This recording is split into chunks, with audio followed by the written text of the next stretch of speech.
உன்னை டெவலப் பண்ணிக்கிறதுக்கு, உன்னோட குவாலிட்டிஸை டெவலப் பண்ணுறதுக்கு அந்த 20-30 minutes is the sacred time in your life. உன்னை நீ எதிர்காலத்துக்காக தயார் பண்ணிக்கிற டைம்.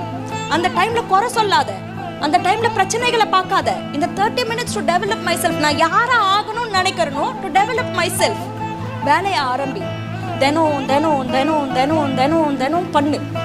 பலனை எதிர்பார்க்காத. தினம் தினம் தினம் தினம் தினம் தினம் தினம் பண்ணு. ஒன்ஸ் யூ ரிப்பீட் தட், ஒரு ஃபோர்ஸ் ஆரம்பிக்கும். உனக்கு ஃபர்ஸ்ட் பண்றப்போ அந்த ஃபோர்ஸ் தெரியாது.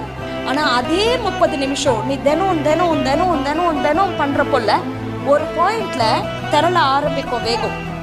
ஒரு அலை வர ஆரம்பிக்கும். அப்புறம் அது சுனாமியா மாறும். அதுக்கப்புறம் வாழ்க்கையில உனக்கு எவ்வளவு ஃபோர்ஸ் எதிர்க்க வந்தா